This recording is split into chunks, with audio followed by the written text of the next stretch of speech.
No, I own several zoos, but I always like to show people the ropes here at my home. This is the first zoo I ever opened, and a source of great pride for me. And prides, thanks to a lion breeding program we ran in the 80s. But we're in the middle of a big renovation, and that's where you come in. Sadly, our old contractor had to retire after developing a fur allergy. Poor devil kept sneezing his dentures into the lion habitat. So, it's up to you to finish everything off. Don't worry, though. I'm not completely throwing you into the deep end. My head keeper, Nancy Jones, will be lending a helping hand. Oh, she's a hard worker, and she'll expect you to be too. But I'm sure you'll get along like a house on fire, or even better, one that isn't on fire. Less shouting that way. Hello there. From that rosy, fresh face of yours, I'm guessing you're Bernie's new hire. Good. Now, I hope you're ready to ditch your diploma because we're about to get really hands-on.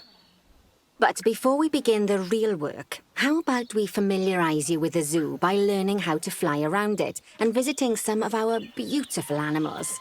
We'll start by popping over and having a look-see at the grizzly bears in their habitat. Did you know that grizzly bears, also known as Ursus arctos horribilis, can hibernate for up to 7 months a year? Oh, but then again, given the chance, I think a lot of people would do that too. Select one of the bears and you'll bring up its information panel. This is where you can find out all kinds of information about your animal, the most important thing being its overall welfare.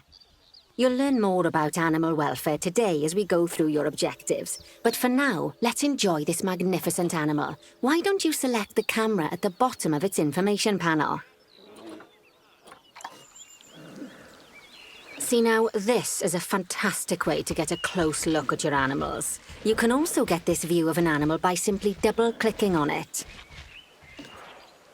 Okay, when you're ready, let's pop over to the other side of the zoo and take a look at the lions. I've marked their location for you to find.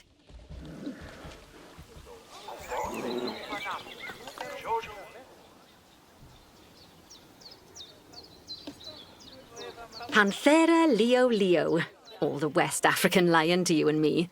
Lions are the most social of the big cats, and there can be as many as 40 lions in a pride, although prides of that size are pretty rare. As Bernie would say, those lions are awesome, which is precisely why I handle the training instead these days. Anyway, how about we get started on those objectives? Come on, let's head over to an empty habitat and see what needs doing there.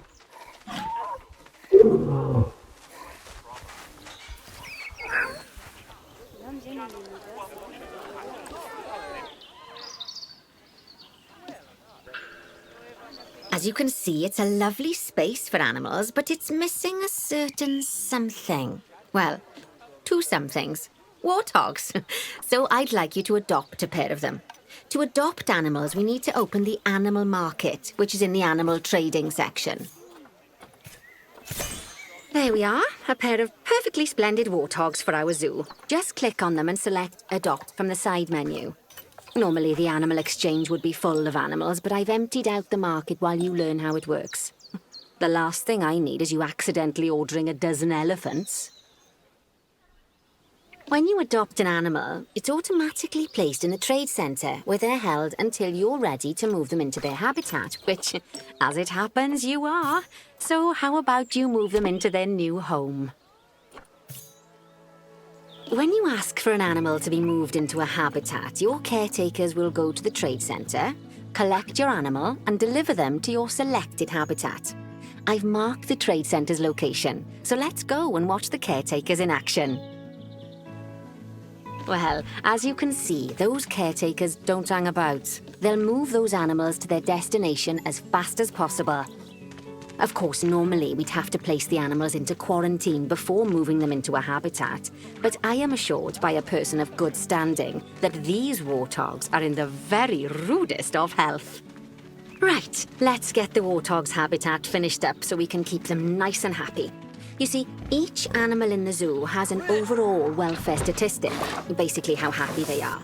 And that overall welfare statistic is itself comprised of 4 different areas: nutrition, social health, habitat, and enrichment. Luckily, if you select an animal, you'll bring up their animal welfare information panel, which we saw earlier, where you can see how they're doing. That way